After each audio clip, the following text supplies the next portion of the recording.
Muchos españoles, jóvenes y no tan jóvenes, soñábamos con un ciclomotor. Era una forma de transporte eficaz, barata y divertida. Y la oferta era amplísima. Os traigo algunos muy conocidos y otros no tanto.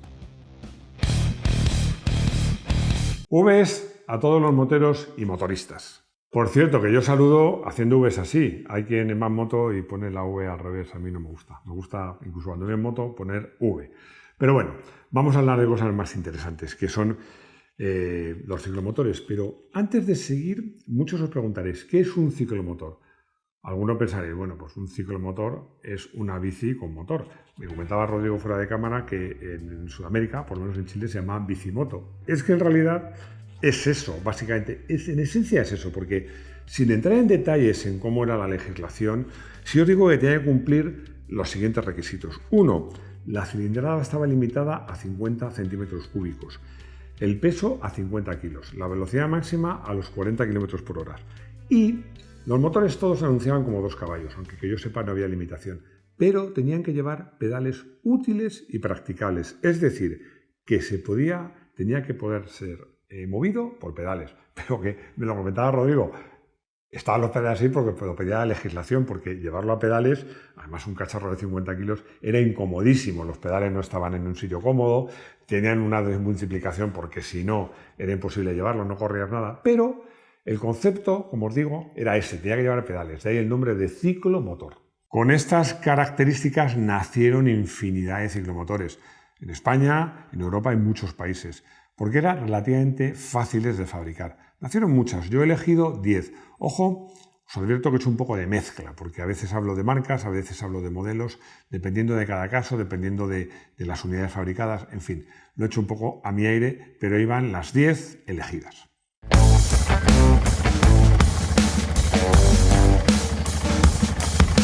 Si eres aficionado a la moto y eres español y tienes unos añitos, seguro que conoces el Derby Variant.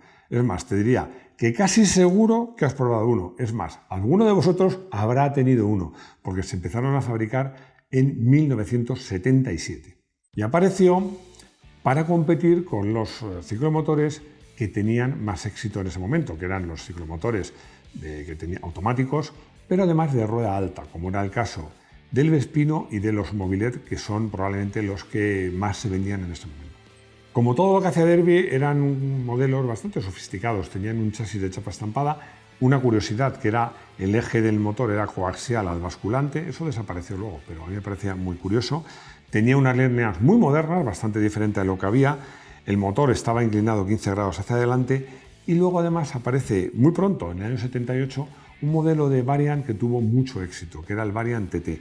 Básicamente tenía ruedas de tacos, las suspensiones con un poquito más de recorrido y bueno, pues la idea era conseguir hacer un ciclomotor que fuera apto también para rodar por caminos y para un uso rural.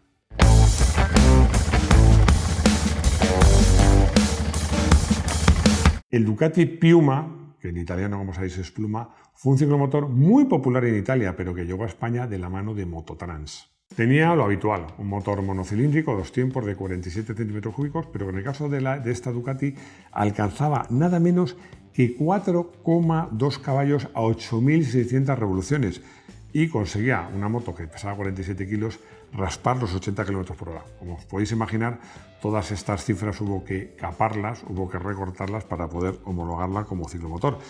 Pero lo bueno de este ciclomotor, que como digo no se vio mucho en España, tuvo una cosa muy interesante que hizo que Mototrans se fijara en el mundo de las ruedas y pensara que podía ser muy interesante llegar a un acuerdo con Ducati y fabricar aquí ya motos de verdad, porque además, motos y ciclomotores, porque el mercado se estaba animando en los ciclomotores mucho y no tanto el de la moto de turismo, porque como sabéis ya en España a partir de los 60 aparecen 600, empiezan a popularizar los coches y eso hace que se vendan menos las motos de turismo, pero más los ciclomotores.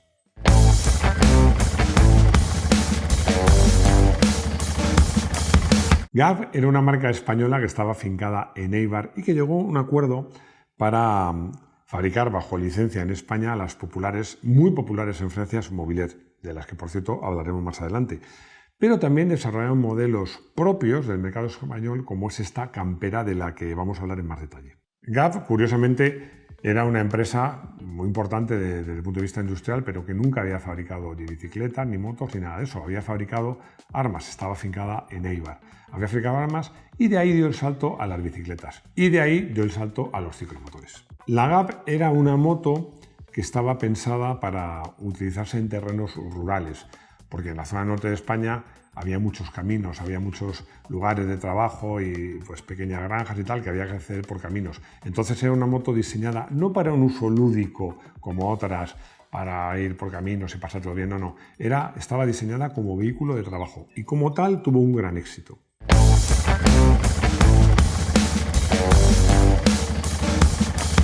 Gimson, o Gimson, como le queréis llamar, es una marca que muy pocos recuerdan, pero que tuvo cierto éxito. En este caso, esta moto de la que estamos hablando está un poco en una moto también con la denominación TT, también con ruedas de tacos, orientado a un uso por caminos, pero en este caso estaba destinada, sobre todo en Cataluña, a una clase media, como un vehículo económico, divertido, lúdico, para, como os digo, una clase media relativamente adinerada y con la ventaja adicional de que, no lo he dicho antes, que los ciclomotores se podían llevar sin carné desde los 16 años.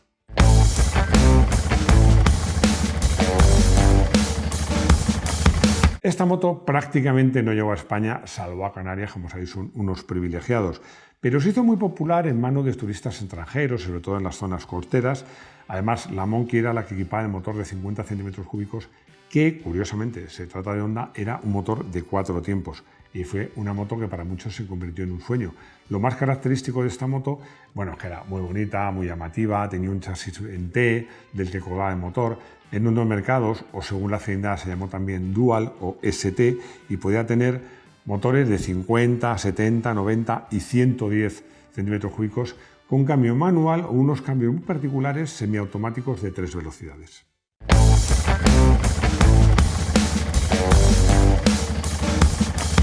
«25 años después de que naciera la fábrica de motos francesa Motopécan, pues lanzaron un ciclomotor, el Mobilet, que tuvo un enorme éxito. Fue muy famoso en Francia y llegó a España porque la empresa GAC, que ya hemos hablado, no hemos dicho qué significa GAC, os lo decimos ahora, Gárate, Anitua y Compañía S.A., pues se propuso, como os he dicho, había pasado a hacer armas, a hacer bicis, a hacer motos y llegó a un acuerdo con Motopécan para fabricar en España la Mobilet. Y bueno, pues lo hizo y llegó a ser también probablemente entre los 2 o 3 modelos de ciclomotores más populares en España. En 1963 se presenta un modelo muy particular que tuvo mucho éxito, la GAT AV88, que para mí creo que es el modelo más emblemático de la firma. Y bueno, las cosas iban francamente bien, porque en los años 60, 70, primeros 80, pues los ciclomotores tenían muchísimo éxito. Pero, ¿qué pasó? Que Motopécan, que era la matriz francesa, entró en quiebra y lo compró Yamaha. Entonces Mobilet pasó a ser de Yamaha, que continuó con la fabricación de esos ciclomotores y de otros productos, pero ya bajo el nombre de MBK, un nombre que asociado a Yamaha a los más jóvenes seguramente os sonará más que Mobilet.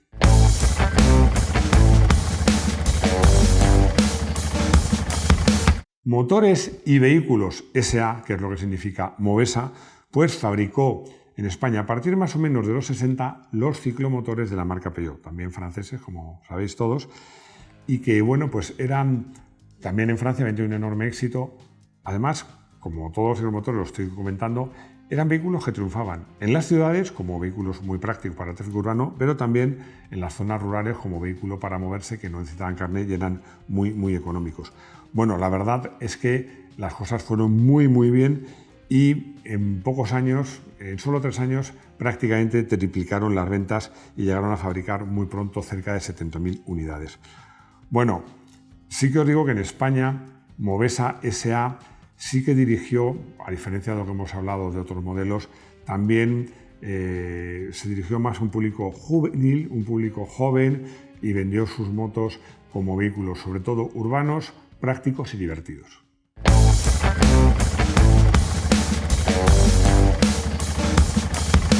Puig tenía los ciclomotores X30 normales y sobre todo un bestseller, que por cierto yo creo que fue la primera moto grande que yo cogí, que era el Puig Minicross, que era un éxito bestial. Pero aunque los automáticos siempre habían formado parte de la estrategia y de la gama de Puig, quisieron hacer un ciclomotor de todoterreno y sacaron esta X30 Cross, que tenía, ojo, no era una cuestión puramente estética, no, se lo curraron. Tenía una horquilla de más recorrido, guardabarros más altos y algunos detalles estéticos importantes, pero este vehículo tenía una orientación más deportiva. Yo recuerdo que era en Madrid, las urbanizaciones de más nivel, pues la reina de las urbanizaciones chulas era esta Puig X30 Cross.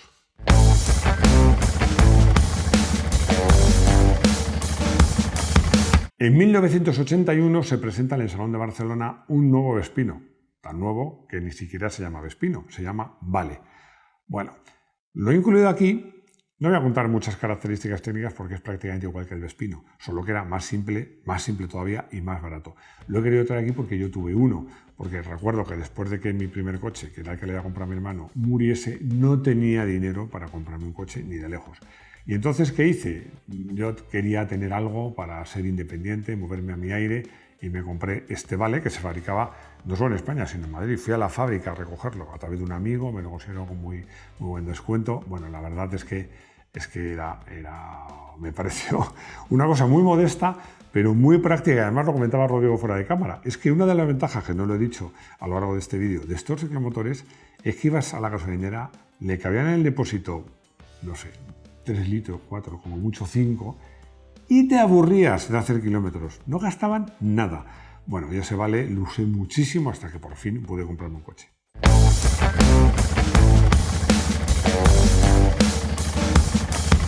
En estos años, hablamos ya finales 60, 70 y 80, bueno, pues todos los adolescentes soñaban con un ciclomotor y la mayoría de ellos con un Vespino.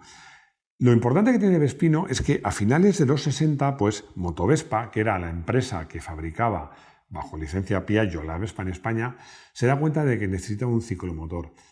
Y habla con la matriz Piaggio y no tiene un ciclomotor como ellos querían. Querían un ciclomotor muy atractivo, simple, muy apto para gente que no sabía o que llevase falda, o sea, para chicas, algo muy relevante porque no tenía, digamos, barra como las bicis, estaba rebajado como los scooters. Muy fácil de llevar, automático. Como no lo había, lo diseñaron. El mayor mérito de Vespino es que es un diseño específico, es made in Spain, el diseño. Hecho con elementos, por supuesto, de Piaggio, pero era un diseño propiamente español. Además tiene gracia porque cuando tuvo tanto éxito que quisieron venderlo en Italia, pero Vespino en Italia se llamaban las Vespas pequeñas, lo tuvieron que llamar Toledo. Bueno, la verdad es que el Vespino nace en el 69 y desaparece ya bien entrados los años 90, tiene una vida muy larga. Os decía que hay ciclomotores de estos que estaban pensados para un público urbanita, que estaban pensados para un público con un uso lúdico, para ir moverse por el campo, la gente en un entorno rural. Bueno, pues el Vespino cubría, con todas las versiones que se hicieron un montón de ellas, todas estas facetas. Fue, sin duda, el más popular. Y además lo pudimos ver no solo entre particulares, sino empresas de reparto, correos, policía municipal. Vamos, era un vehículo para todo y para todos. Llegamos a la conclusión. Yo os voy a hablar de seguros. Y os diréis, pero Máximo, ¿qué me estás contando? ¿En un vídeo que dedicas a ciclomotores vas a hablar de seguros? Pues sí. Y os contaré por qué. Porque recuerdo que una importante compañía de seguros, pues llegamos a un acuerdo con ella para hacer un estudio.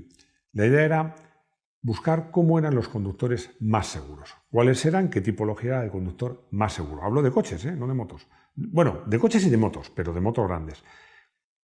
¿Y qué tenían en común los conductores más seguros? Vais a alucinar. Esto pasó hace tiempo, pero no hace tanto. 15 años más o menos. Todos tenían un rasgo común. Habían empezado de jóvenes, bueno, todos, la mayoría, de jóvenes a montar en motos, en ciclomotores. ¿Y por qué os cuento esto? Porque la conclusión es que es una pena. Para mí es una pena que entre la llegada de los iPad, de los móviles, la persecución a las motos en el campo, pues las jóvenes de ahora no sueñan con tener un Vespino o una campera para dar paseos o irse por los caminos de alrededor de su organización, de su pueblo. No, es una pena. Pero os digo una cosa, estos ciclomotores, aparte de permitirnos una libertad de movimientos, el poder viajar por muy poco dinero, porque hay gente que hacía viajes con ellos, nos permitió, a los que tuvimos la fortuna de utilizarlos, ser mejores conductores, tenedlo claro.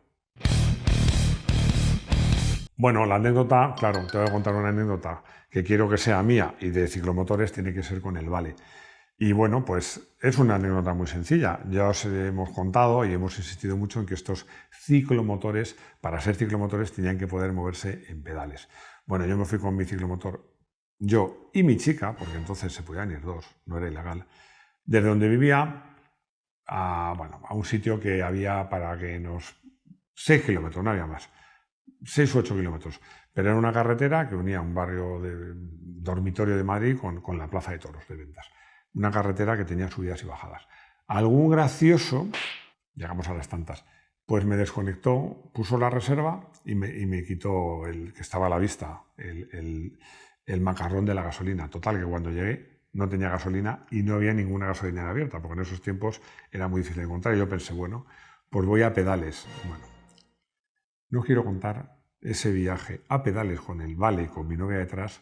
Aparte de llegar destrozado, yo creo que tardamos más de 1 hora. Yo creo que andando hubiéramos llegado antes. Pero bueno, el caso es que gracias a esos pedales que obligaba la legislación y que en la mayor parte del mundo desmontaba, pues pude volver a casa. No es una anécdota, pero quería comentar porque hablando con Rodrigo ha salido a relucir que los Vespino y algunos otros ciclomotores se arrancaban poniéndolos en el caballete y dando pedales. Esto no me acordaba. Una cosa muy curiosa que también se puede considerar una anécdota. Y ya está, hemos llegado al final, un vídeo un poco nostálgico, pero bueno, es que la verdad es que los ciclomotores para mí jugaron un papel muy importante en esa España, nos hicieron mejores conductores de moto y de coche y yo creo que es una pena que hayan desaparecido. Y, ojo, que algunos me dicen, no, las bicis eléctricas, no. O sea, una bici eléctrica no anda si no pedaleas, y un ciclomotor no. Podías pedalear, pero tenía un acelerador, era otra cosa. Bueno, pues nada más, espero que os haya gustado el vídeo, espero vuestros comentarios, me interesan mucho vuestros comentarios, también vuestros likes y nada más, espero veros de nuevo en el garaje de Moto1 Pro. Hasta pronto.